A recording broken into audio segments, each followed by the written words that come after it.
Now, here's the latest in agriculture news from the Rural Radio Network. If you have unexplained yield loss in your soybean fields, might be soybean cyst nematodes. We're going to be talking about that with Dylan Mangel from Nebraska Extension. And Dylan, why is now in October the best time to be testing?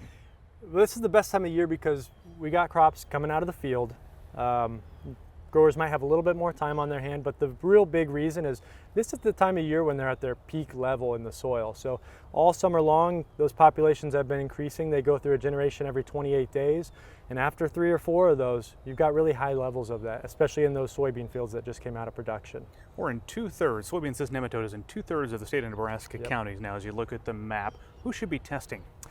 Yeah, it's in 2/3, and those 2/3 are the soybean producing areas. So it's pretty much in all those soybean producing counties, but it's not in every field. So knowing if it's in your field or knowing which of your fields it's in could help you plan to keep it just in those fields and not spread it to new ones. So really, anyone who's farming soybeans should know their SCN status, because it can steal yield without any above ground symptoms in many cases. So we don't really know if it's there without testing. Well, let's talk about sending samples, and it's free because of the Nebraska Soybean Board. Yes, the Nebraska Soybean Board has funded a program, free soybean cyst nematode testing for any Nebraska grower.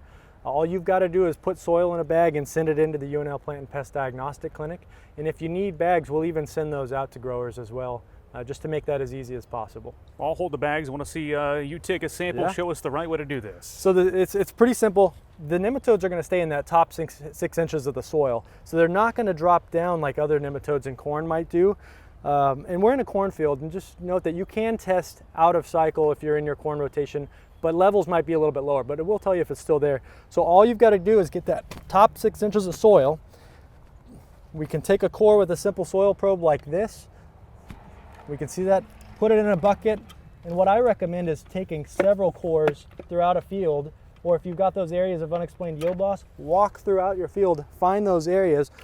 Once you've got a sample in a bucket, you can take that, break those chunks up, and it's as simple as pouring a few cores, maybe 10 cores or so in a bag, and then sending those samples into us. And if you don't have, we can put those in there if you'd like, if you don't have a soil probe, you can just go ahead and use a spade or a shovel, anything. We just need that top 6 inches of soil. So send in a blended sample and we can count the nematodes. So again, I'll mention this is a free resource for all Nebraska soybean farmers to be able to send those samples in. But what happens when that gets into the lab? What are you guys looking at from there? Yep, so once they get into the lab, we take those samples, and it's really a process of separating the nematodes from the soil. So we use a series of sieves to separate those out. We'll get the cysts, we'll break those open because they're full of eggs, and then we'll take those eggs to a microscope and we'll count the amount that's under there.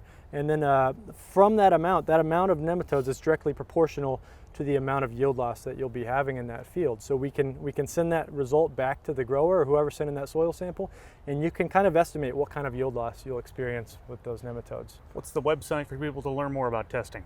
Yeah, you can go to, first off, you can request soil sample bags from go.unl.edu/SCN sample, or you can go to cropwatch.unl.edu.